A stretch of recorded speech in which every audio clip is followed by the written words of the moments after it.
Hello and welcome. It is Saturday afternoon, and I'm going to go stream some action before I go watch the hockey game. Go Oilers! Now, it seems as though, even though I am 17 OS, I managed to get top damage and top efficiency in this game. So I want to just show kind of how my version of winning the game and being productive and helping. And I'm going to do Whistler cheese, which I'm always pretty good at. And what I kind of want to focus is how essentially what I'm going to do is I'm going to be paired up against a bit of lower OS guys. 33 and 12. Okay, actually, maybe not. And once we get some pressure on these guys and get them to fall back and get them to retreat into the canyon, then what we're going to be doing is utilizing our fleet to just murder the front. And that opens up an opportunity for our air player to do some work and closes this game down. So what we want to do is we want to support our two guys. And we're all going to go vehicles front, which is very powerful on glitters, Junos and Whistlers and tanks. Very, very powerful. So we're going to have these guys going. What I want to do here is I'm still working on this, but I want to have a build where anytime I get a chance where I can delay building my lab for like a minute, I do that and I get some more eco up. And because of the exponential nature of the eco, building eco, I'm trying to find out this way that when I get the lab down, I build 4 Whistlers immediately, and I have enough resources to pay for them and crank them out with my constructor, and then I can have 4 Whistlers on the front, which is enough to scout all this area here, right? Like my responsibility is kind of this area or this area or this area, depending on how things sort of work out. And so the Whistlers can see, a big amount of view range, and 4 of them is enough to ensure that we have good coverage of my area. Now see, like this guy here, because I'm getting lucky here. I'm being slow. I'm not rushing units out to the front.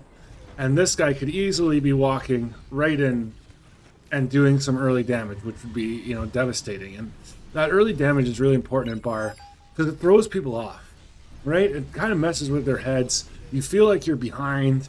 You feel like you're vulnerable, right? And for mind games, blowing up a metal extractor with a tick in the beginning is like your opponent is not going to be so aggressive generally.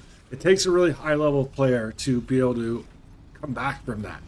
But I'm not there yet. That's usually what I do on Canyon is I try to do something like that. But I'm working on my Whistler build because I want to support my Australian friend, Mr. Duffy, who we play together a lot. He's fantastic, very talented young gentleman, and I'm delighted to be able to play on his team. I played against him last game, and we got absolutely spanked. But this game is different. So we've got one of their top guys in the middle, so we're gonna have to deal with him. Duffy's trying to do exactly what I'm talking about. So he sent a pretty good force. And they've got rovers after him. He's not really going to get much done. But even this is enough. Does he get the extractor? Nope. He's going to cost him all his rovers. But even that shows that, like, we know where they are now. We know where their top players are. Let's have a look at what information is available to us right now. So we know where blue is. We know where neon green is. And Spooky's doing what he always does. I've started copying this because it works really good. 2 fighters. A scout and a bomber early game, and then you micro that while your constructors are building your mexes and maybe even a build turret. Look at this. Spooky doesn't have a build turret yet. Wow. Okay, so I've got to implement that into my game. I'm obviously rushing a construction turret out, and I often e-stall. Duffy's yelling at me to get my ass to the front, which is fair. This is completely open right here, and it's just by the grace of kind of you know. And then now Max is figuring it out, and he's going for it. And look at this, gets a free con. We've got orange making artillery. There's nothing we can do about this. This is a disaster. But we're gonna get a really lucky Juno right there and blow them all up. This was very bad for me. It takes way too long. 5 minutes 11, way too long for units to be on the front. But if we pause it for a second, let's have a look at where we are in the standings. 16 mil per second. The really high numbers are probably because of reclaim. And other players are much higher. So yeah, I'm just terrible. Oh, okay. So they have lots of mexes. So I want to know what I compare to the other guys with a limited amount of mexes. So I'm up 2 on him. And then the back line's here. Max 17. He's got more than me. Okay, so yeah, I'm just terrible. And Ritsura, okay, so he's low. So here's where you see, but he's built lots of units. So my master plan to have lots of eco, not really working. Although I do have quite a bit of energy in the bank. And now I'm starting to build things. I have a couple turrets. So let's continue on here. Okay, we've got our con detonating at 524, which is... Oh, and he's already eaten it. Okay, whatever. Yeah, no, I'm not paying attention. Okay, so now I'm finally coming up to the front line. Now, Duffy has not gotten crushed by this 2x1 here. So, yeah, this maybe not the best example again, because we got super lucky. But now that I'm up and rolling, and now that the Whistlers are coming out, and this guy's not building a lot of static offense or defense or anything, it's not really establishing a position. He's kind of worried about the pressure from the pot, I imagine. And he doesn't want to come too far towards Duffy. Duffy's doing what he always does, is just send a couple little Junos in to start softening up the comm. Just try to alleviate some of the pressure that the comm puts on. If you can get the comm below half, then all of a sudden your lane mate has to start being careful. And in the early game, the comm is really, like, it does everything. It's so powerful. And these guys are pros at stoking up damage with the comm while they degun all the laser turrets so that you can't have a little bastion. I don't really build forward bastions in the early game, maybe a little bit later. Like, I think once my commander gets to the front, I'll start building some turrets. But I want a big open area to kite. This is the only thing I'm really kind of good at for ground forces, is just if I can get a big flat area and a bunch of whistlers, I'm gonna do pretty well generally. It's kind of hard to deal with. And also what I've been learning from MVP is that having longer build queues. So I have big long build queues established, so I can just focus on microing. And I've got my guys up here. Duffy's starting a gauntlet, wants me to help, and I'm just starting to get established to start my kiting and to do my damage. We've got nice battle lines drawn, like if we pause it for a second here. Right, nice even battle lines. So this is good. This means that one flank is not going to immediately collapse like you would be worried, right? And you'd have to really react and adapt. So now what we're going to do is we're going to see where we're at 7 minutes. We got T2 constructors going on here. Let's take a look at the thing. 1, 2, 3, 4. So Top Feet was good at getting the construction bots out early. The enemy player is a lot slower.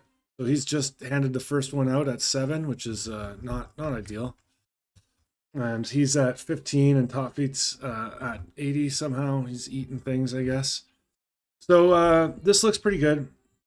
We don't have to worry about anybody being able to go early T2. This guy's not trying. This guy's not trying. Edo will, of course, be doing that quite quick, but he's trying to build whistlers to counter Duffy and my whistlers. And Duffy and I are going to do a huge move right here, catch him napping. And this is something I didn't realize that was happening. I wanted to highlight the importance of this, is that oftentimes in the early game, you're just kind of dancing, you know, and you're not going to put your hand on their ass until you catch them napping. And catching the commander standing there napping, and we can just hammer at it with whistlers, this is fantastic. This is a huge, crucial moment for this game. The commander explodes like a big bomb, blows up all the stuff he's done, all the work he's done. And now we're really in a position to start putting the hurt on. Now, luckily for Kato, is Max here is building a gauntlet. And I was curious to see how the hell he even managed to do this. Okay, so he got the bot structure right here. That was just inside its build range. And then he's helping it from the front.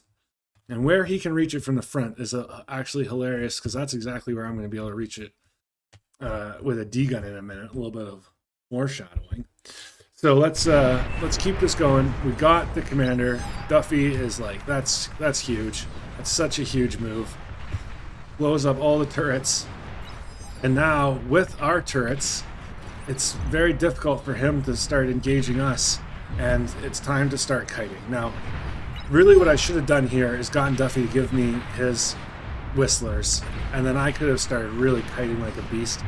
And then this one here, like a better micro, moving these ones to the back and healing them with my comm, who's not doing anything. Putting them on their own preset. I need to really work on that. There's no reason for me to have lost any units here. And it really slows down my snowball a lot and slows down my effectiveness. Max has pulled back off the front line. I managed to start engaging him a little bit and got some of his units. But he's still going to manage to get this done. And we can't see this, right? If we go to the view, we can't see it. This is happening, and it's going to start being a problem for us, but we can't see it. And now we spot this guy. Oh no, we already damaged it. We noticed it before, and we're like, we need to kill this. There's the comm. I would love to kill the comm. So I'm just going to push forward a little bit, see what damage I can do, get a couple of these rocket bots, try to kite them. And right there I could see, right here, you could see the marks of the building, but I didn't know. And then, okay, so this is when Beer comes off the line with his aggravators. So he came to support, because now we have pushed up a little bit. And we have kind of, if you look here, let me pause it. If you look, we've established, you know, a beachhead. We've pushed the line back and got the comm. So this is a big weakness here for the enemy team, with which we can push up. And I believe I do make a go at pushing up at some point. Trying to get in and do some economy damage, of course, always really good, always really powerful. Orange sends a couple tanks on a run by. This was great play by Orange here.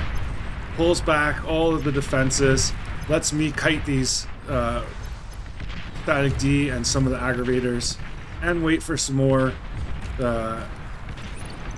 rocket trucks to show up. Start pulling them back, start kind of cutting. I got a little bit too close, took some damage from that Centurion. And now we really have a nice line of them coming out. So we're building pretty good here. We're on 35 millisecond, or no, what am I on? 25 millisecond. Good enough to build a few one of these things every so often, you know, every 10 seconds or so. I've lost a lot of them, like you can see all the corpses all over.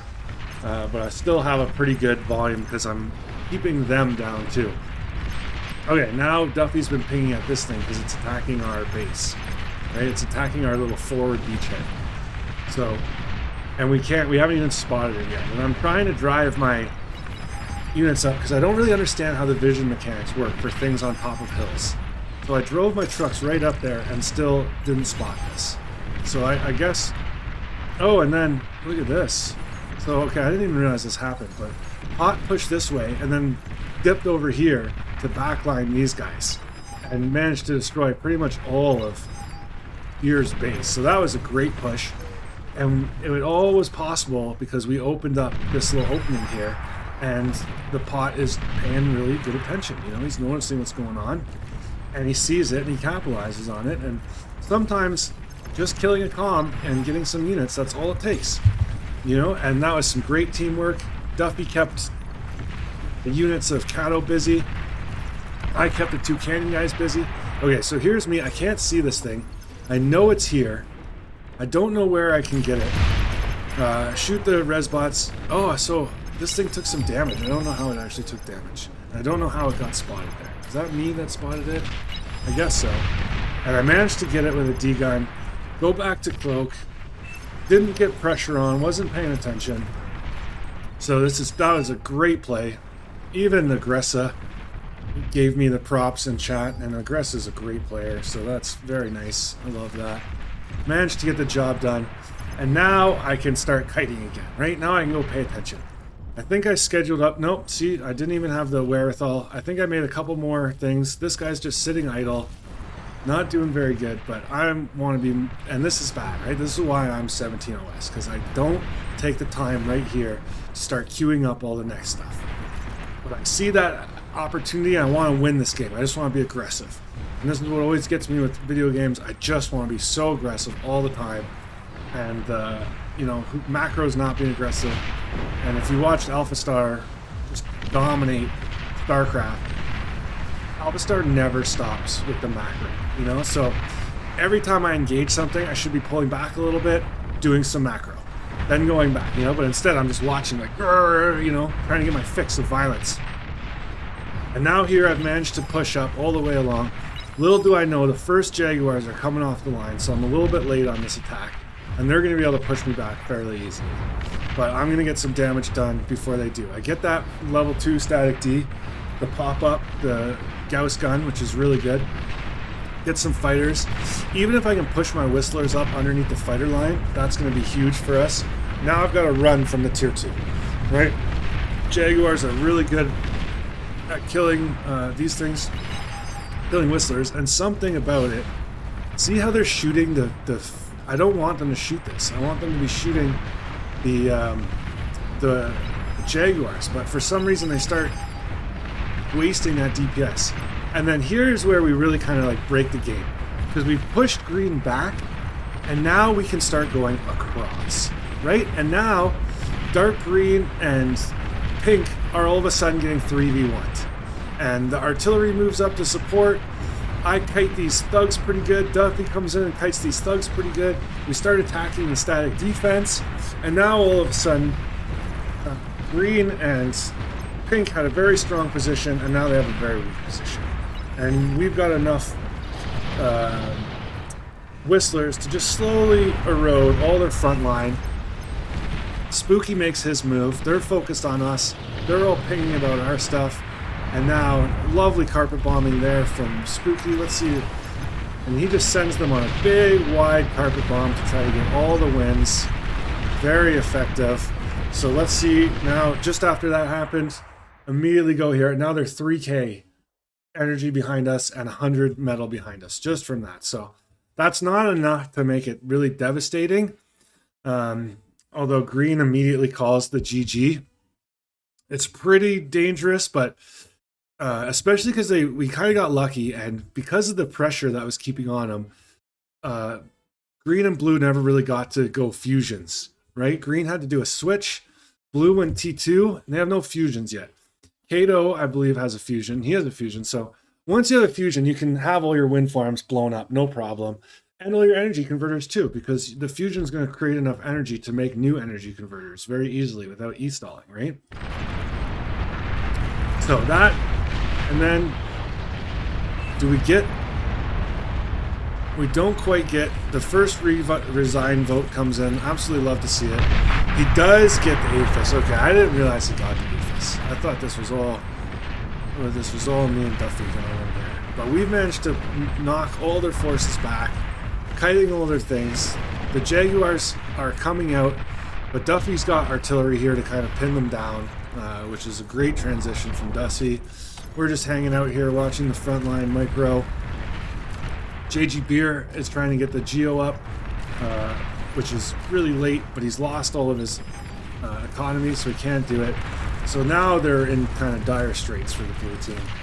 And I'm just taking my Whistlers around and doing tons of damage and, you know, pushing back the entire front lines by just having a big ball of forces engage their individual forces. Revek comes up with some tanks here. It's great timing from Revek. Even gets some pounders in. So now he's creating like a very strong beachhead, which can pin things down while I go around and, you know, kite units with all my Whistlers and try to get the air units going. So that APHIS was why I didn't get the cow, which was kind of annoying.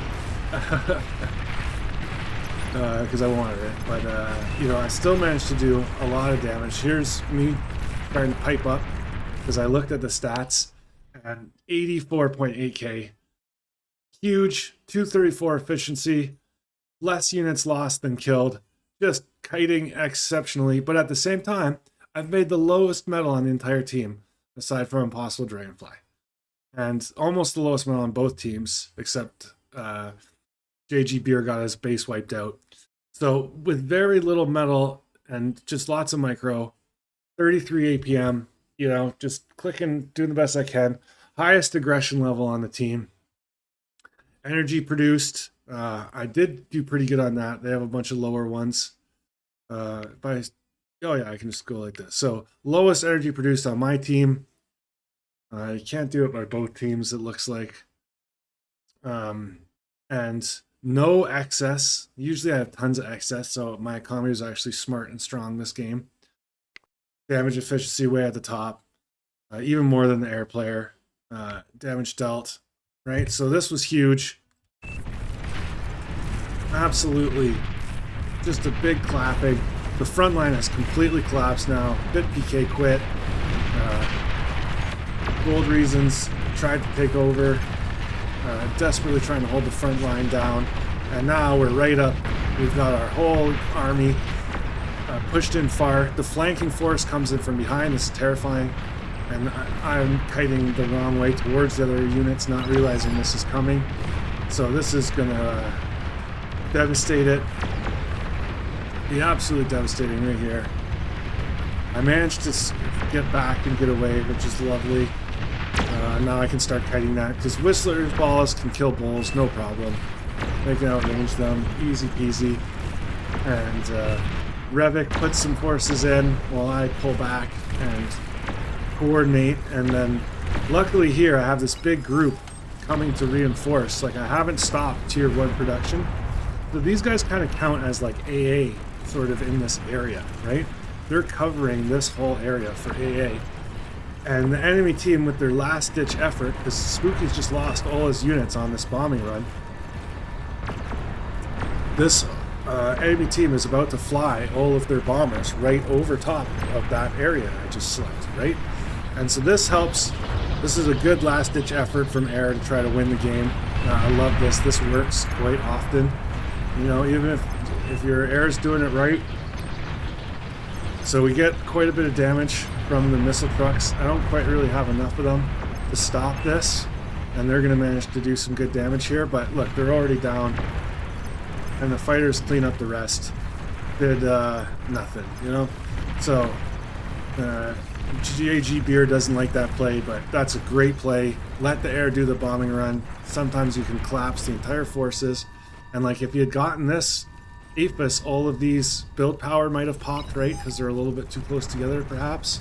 So it's tough to say, you know. The only time I've ever won has been a 3v8 situation, is where I did a huge bombing run like that and carried it super hard. So managed to get lots of damage in, still kiting around. Never saw T3, sub 20-minute game, just getting the damage done. And here we go. Not even on the board for resource production, because I was just only trying to attack units. Don't quite understand how I did so much crater damage, but got huge damage for enemy units and got efficiency.